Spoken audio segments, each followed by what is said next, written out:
मानने वाला है परमेश्वर यहोवा को, मानने वाला है वो खुदा को। लेकिन जब देखा कि वो लोग मेरे ऊपर चढ़ाई कर रहे हैं, उन्होंने मुझे एक बार मार दिया है, तो अब मैं क्या करूंगा? उनके देवताओं के लिए बलि चढ़ाऊंगा कि वो जैसे उनकी सहायता किए मेरी भी सहायता करेंगे।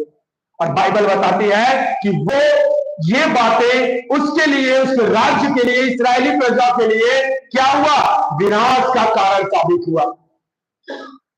आज यही होता है जब आप परमेश्वर के राज धर्म के खोजी नहीं है, आपको वचन का ज्ञान नहीं है, आपके ऊपर कोई संकट आएगा, कोई विपत्ति जब आएगी, कोई जाति चढ़ाई करेगी, कोई सताने का प्रयास करेगा, वो क्लेश का समय आएगा, तो आप क्या करते हैं?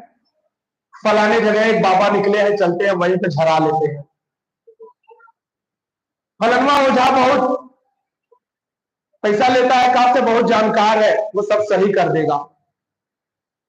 वहां मौलवी के पास चलते हैं, वहां फलाने के पास चलते हैं, बहुत सारी बातें होती है, आपके मन में बहुत सारी बातें उत्पन्न होती हैं। परमेश्वर को आप मानने वाले हैं, परमेश्वर को जानने वाले हैं, आप प्रभु के पीछे चल रहे हैं, लेकिन परिस्थितियां क्या आई? थोड़ा सा क्लेश आया, थोड़ा सा सताव आया, और आपने क्या सोचा? फलाने बाबा वहां पे निकले हुए हैं, चलते हैं, वहां पे चंगाई हो जाएगी। अन्य लोगों को चढ़ावा चढ़ा लेते हैं, वहां बहुत ऊंचे पहाड़ पे चले जाते हैं, दूर देश को चले जाते हैं, एक मौलवी के पास से बहुत सारी बातें आपके दिमाग में आती है कि हम वहां चल के ये कार्य कर लेंगे और मेरा छुटकारा हो जाएगा। जैसे आहाज ने सोचा, उसने क्या सोचा कि मैं चढ़ाऊंगा बलि और वो उनके देवता मेरी भी सहायता करेंगे। लेकिन बाइबल बताती है यही उसके पतन का कारण हुआ। भाई और बहन, वही होता है जब आप परमेश्वर को छोड़कर अन्य जगहों पे जाते हैं, वो आपके और आपके परिवार के पतन का कारण होता है। बाइबल हमें बताती है, हमें यह कहना है, दाऊद कहते हैं परमेश्वर तू चंगा कर या ना कर, तू ही मेरा परमेश्वर है।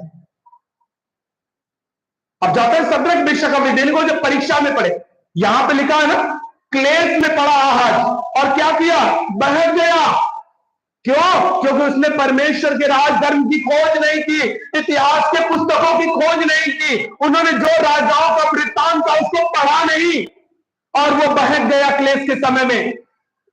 सदरक मेशक अबेदनगो पर भी क्लेश आए थे, क्या वो बहके? उन्होंने जवाब दिया, मेरा परमेश्वर इस आग के भट्टे से बचाने की सामर्थ्य रखता है, लेकिन हे राजा, अगर वो नहीं भी बचाएगा तब भी मैं तेरी खड़ी कराई हुई मूर्ति के सामने दंडवत नहीं करूंगा। ये था विश्वास, ये था परमेश्वर का ज्ञान। उनकी संगति किसके साथ थी? परमेश्वर के दास दानियेल के साथ थी। वचन को जानने वाले थे, 3 बार प्रार्थना करने वाले थे, बंदी बनाकर आ गए थे, फिर भी नहीं बहके।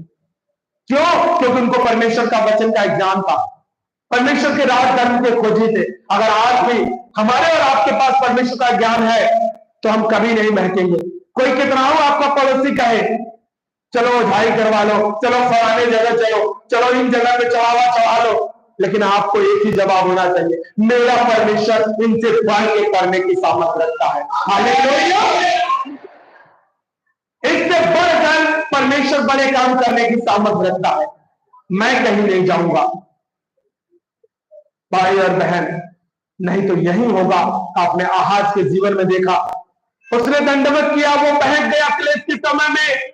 क्यों हुआ? क्योंकि नए नियम में फिलिपियों की पुस्तक में बताता है वचन, ये प्रजा, ये लोग स्वार्थ के कारण मेरे पीछे पड़े हुए हैं, केवल चंगाई चाहते हैं, केवल छुटकारा चाहते हैं, राज धर्म का खोजी कोई नहीं है। प्रभु यीशु मसीह ने कहा ये चीजें अगर चाहिए, तुझे शैतान से सुरक्षा चाहिए, बीमारी से चंगाई चाहिए, तो उन्होंने कहा मेरे राज धर्म की खोजी बन, तब ये सारी वस्तुएं तुम्हें मिल जाएंगी। हालेलुया!